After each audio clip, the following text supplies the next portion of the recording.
Hey everybody, this is Jessica Lynn of Jessica Lynn Original Studios, and today I thought, you know what, let's go old school. Let's go DIY snowflakes. First thing you're going to want to do is take a full sheet of paper. Now you can take this out of your printer. You could use heavier cardstock, but it does make it harder to fold. We're going to go ahead and fold up the bottom corner to make a square. Okay, and then we're going to make sure we press the edges nice and crisp. And you want to make sure that you get it right to those corners perfectly because it could alter the shape of your snowflake. We're going to go ahead and just trim off that little bit extra, which you could turn into a bookmark or something like that.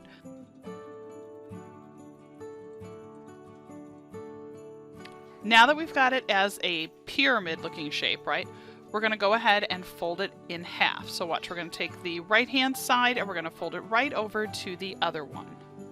And we want to make sure we keep all of the edges extremely crisp because this is how we're going to get the perfect snowflake.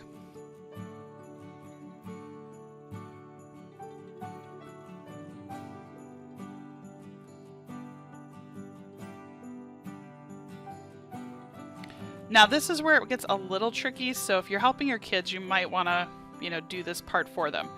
So now we've got the perfect upside down pyramid.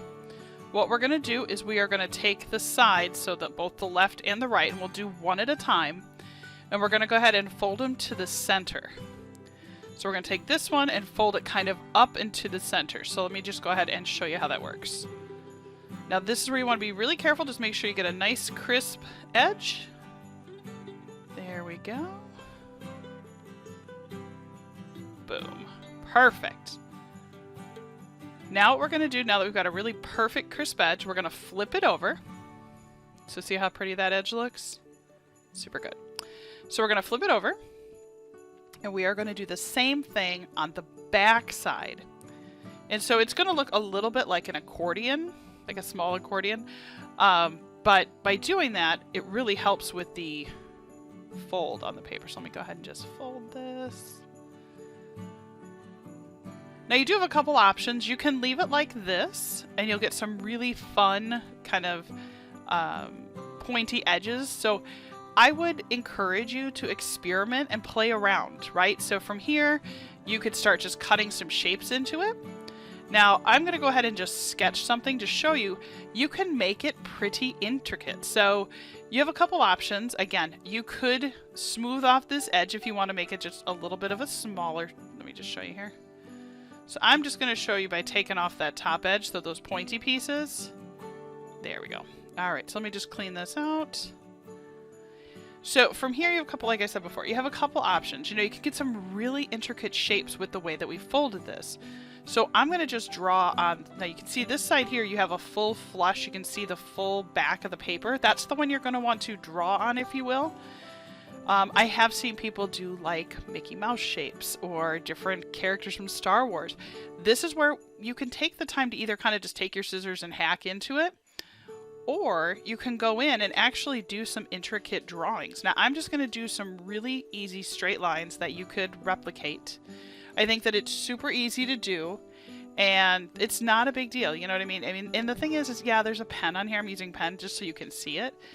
I would encourage you to use pencil, because then you won't see that if you hang it up.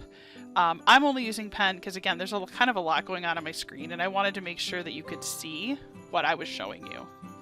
So let's go ahead and we're just going to draw some shapes. And again, you have that whole thing to cut into. So see where I put that tiny little, it almost looks like a Monopoly house from the side, the upper one. From there, I could actually go in and do some really large shaping, which could be really cool. Some fun shapes, like, a long pointed thing with like a heart on the end, or you can make it with a character. I have, like I said, I've seen where they do the Star Wars characters. I've seen Mickey Mouse on the end. So now what we're going to do is we're going to go ahead and cut this out.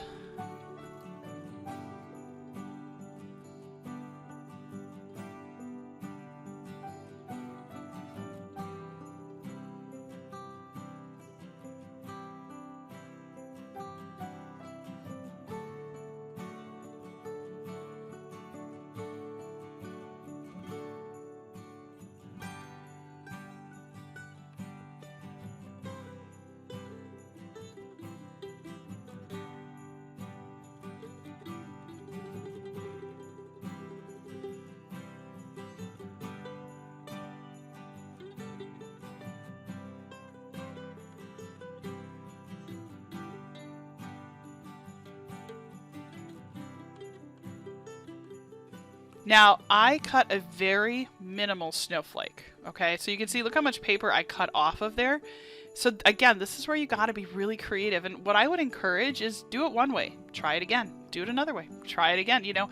And what's really fun is just like a snowflake, no two are ever the same. And what I would encourage is make different sizes, and they look so cool. A lot of people have really started to fall in love with doing the paper bats at Halloween. Old school snowflakes, I remember when I was a kid, we used to have these beautiful parlor doors into our living room kind of area. And my mom used to have us make a ton of these, and then we would cover the windows with them. And I just remember it felt so just like, oh, you know, the kids made those, and they're so much fun. And again, look online, there are a lot of different shapes, but at least this paper folding technique will get you started. This is a wonderful way to decorate with the kids.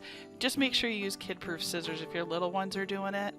But super easy to do, and I just thought it would be really fun to try it again. So thank you so much. My name is Jessica Lynn, and I have creative adventures here on YouTube.